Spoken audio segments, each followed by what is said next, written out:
If you want to generate leads on Facebook, we need to boost posts and retarget ads. That's your business page.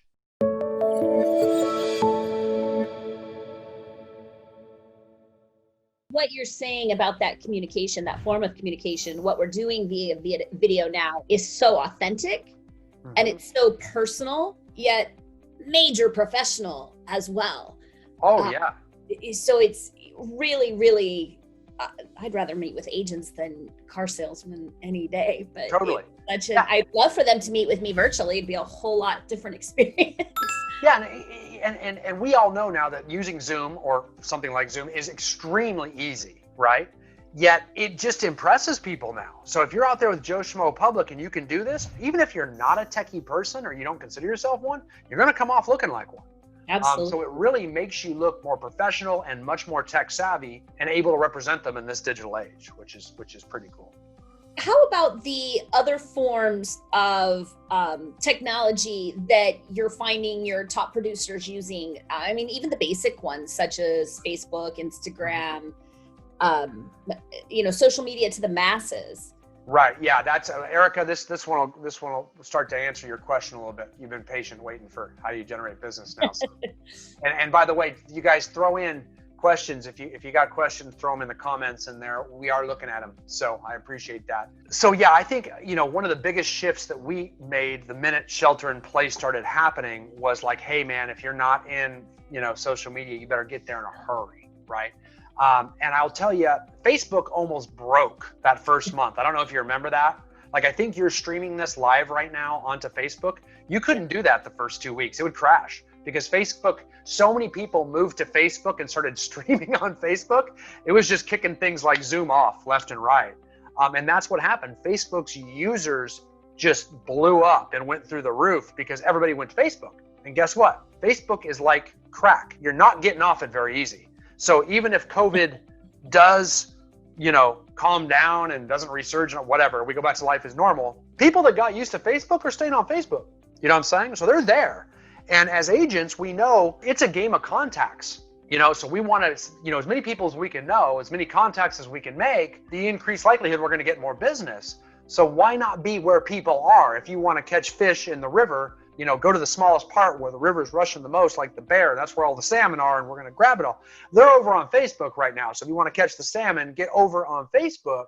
So we're trying to get everybody over there. And what's interesting is what we started to learn as coaches, even though we represent all of these people that make millions of dollars a year, they really didn't know what to do on Facebook. And we didn't really push it that hard before because we didn't need to. They were generating business a lot of different ways. And we keep them in their strengths most of the time. So I'm kind of being vulnerable right now. As a lot of our clients, I didn't know they had this glaring weak spot. So we've started to learn that, okay, there is some basics that need to be taught here that I don't think a lot of people know. So let's break Facebook down into your personal page first, okay? Because we can talk about your business page and your personal page. And I know a lot of you guys get confused between the two, and I get so frustrated with it. It does. When people always want to use their business page, right? I want to use my business page. I want to use my business page because I want to protect my personal page. Well, if you do that, I'm sorry, but you're going to miss a lot of opportunity if you just keep your personal page personal and then your business page business. Okay, you can do that. It's totally fine. Just understand you're not going to get the most out of Facebook. There's just no way around it. Okay, so I am on Facebook a lot. Now, I use Facebook for business. Even if you see personal stuff on there, I'm going to tell you right now, every single thing you see from me on Facebook is for business. If I did not have a business, I would not even be on Facebook. Just here to tell you, I just wouldn't even use it as a social tool. I'm very hermit-like. Like shelter in place didn't really impact my social agenda at all. You were a pioneer in your time. Stayed the same, yeah. Still right in this room, yeah. So understand the business page, and we'll get to it if we have time, really has three purposes only, okay? Number one, it is like a static website for you, okay? Because if you're going to check somebody out, very rarely do people go on Google anymore and Google you. That's very 5-10 years ago. They actually go to Facebook, go to your personal page, look at that little link that says where you work, click on it and check out your professional page, and you need to look good when they go there. Okay, does that make sense? That's use number one. Okay, it's like your website. It's the new website for realtors. It's your Facebook page. Now, again, that's not going to generate you much business because they have to know to look for you. They're going to go to your personal page, and then all you have to do is put a link that you work at Heather Ruggles Realtor, and they're going to click on that. Remember, you work at Heather Ruggles Realtor. You don't work at Remax. You don't, because now you're just going to click to the brokerage page. Your own page is where you work, where you as an individual realtor work at Heather Ruggles Remax, let's say. Make sense? We don't want to send people to a different page for your brokerage where they can actually bump into another realtor. That's like sending people to your competition. So make sure that link goes to your own professional page and make sure that page looks good. Do you need to post on it a lot? No, you really don't. You can post on it once a month for all I care. And you'll notice, like most of you realtors watching, when you post something organically on your business page, you might get 1 or 2 likes on it at all. Why? Because it's a business page. And people don't like ads just like they don't like commercials. They don't like your open house ad. People don't like those. Sorry. They don't. They just, they always say Facebook's like a cocktail party. You go to a cocktail party and you walk around, and let's say you're at a cocktail party and you just start bumping into people talking about your open house. I mean, you're not going to get a positive response at that cocktail party. If you're just going to each person saying, hey, I got an open house this weekend, they'd be like, what is wrong with you? Like that, we need to engage on a personal level on Facebook. That's why we have to use your personal page more. So that business page organically, which means if we just don't pay any money and we just post something, you're not going to get much traction from that ever. Okay. So don't think that's what it's there for. It is there to look pretty for you. That's number one, in case someone comes to you. So it might convert a lead that already knew about you, but it's not going to generate a lead organically based on what you post. Okay. Okay. So that's number one. Now, number two, there are 2 and 3. There are 2 other purposes for that business page though. The other one is you can use it to boost a post, which means you're going to pay money to boost a post to a group of people based on where they work, where they live. There's lots of demographics you can click in there. And those are typically people you don't know, right? So you can boost it to a group of people you don't know, and then they will see it for a very reasonable price, okay? That's boosting a post. Then there's a third use for it, and that's retargeting ads. Now this one I like. I do use this one a lot. So we can actually retarget a Facebook ad. This is different than boosting a post, okay? We can retarget an ad at people whom you do already know, okay? Now this is really important. So we use this one a lot. And a lot of people don't understand the difference between the two, so I want to make sure you guys do understand it. What Facebook allows you to do, and you can Google this. I'm not going to go through a how-to right now because that's super boring.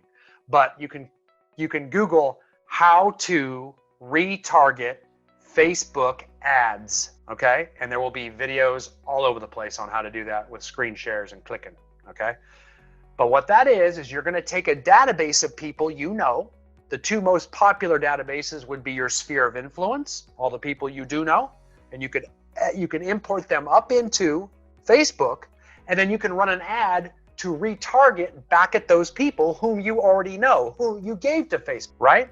And Facebook, this is the creepy part that gets everybody upset. Facebook, by looking at their email address and, yes, their physical address, can find them and make sure these ads show up over and over again, right in front of them. So if you're having a client event and you want to market your client event to them, it's like they can't miss you online, right? If you're trying to, whatever you're trying to promote, let's say you live in an area and your average price is $300,000, but you just listed a $900,000 property, and you want your whole SOI to know that you're a baller and you can do luxury and that you can handle that and that you're successful, and that they start thinking about using you as a realtor, you might do a just listed video of an awesome new video for the best listing you've ever had at your SOI retargeted, so they all see that you do great videos for your listings, that you're successful, that you're in business, et cetera, et cetera, et cetera. So we can go on and on. I mean, there's been so much material throughout COVID to be able to add value and and stay positive with people and be informative and let them know about things like tax deadlines to July 15th and PPP loans available to small businesses, promoting small businesses, and you can still do a lot of this stuff. There's so much to put out there to keep you in front of your SOI, and it's so cheap to retarget ads. I mean, it's nickels. So I really like that. The other big group of people that will upload for retargeting ads is farms. So geographic farms. So if you're trying to market, or you do market to a certain neighborhood where you either are or want to be the real estate agent of choice in that neighborhood, we just need to get the contact information of everybody that lives in that neighborhood. And I'm going to go ahead and type in something because you're all going to ask me if I don't. And you can actually purchase this information. I'm typing it into the comments right now, and it's called Cole Information Services. Whoa, that is not right. So if you just type into Cole Information Services or Cole Realty,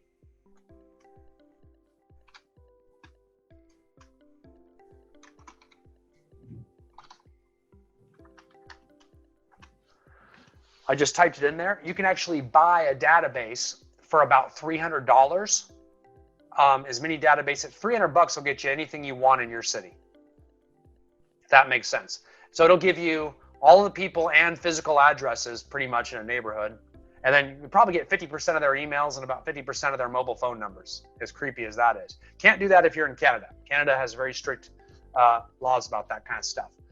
But you can get names and emails typically from, closing companies and things like that. And that's enough to get Facebook retargeting for you. So now, I mean, we're not limited to just, we can start emailing to them because we got that information for a few $100. We can mail to them. We can door knock to them. We can market to them like crazy. Everywhere they go on Facebook, they're just going to see us, if that makes sense, right? And this is all true on Instagram too. Facebook owns Instagram. I think most of you know that. So it's like its little sister. So almost anything you do over here can be done over there. So when you retarget, it'll actually find them on Instagram and do the exact same thing, just to let you know. They kind of work hand in hand. So that is a very powerful tool that, again, I don't like to use it just by itself. I still believe in mailing in some instances. I definitely believe in email marketing. I definitely believe in social media marketing. I believe in using the phone. I believe in door knocking, open houses, you name it. Retargeting is just another way to get right in front of a target market and evidence your success and add value to people. So those are the three uses of your business page. One, it's a beautiful website because when people look for people, they do it on Facebook.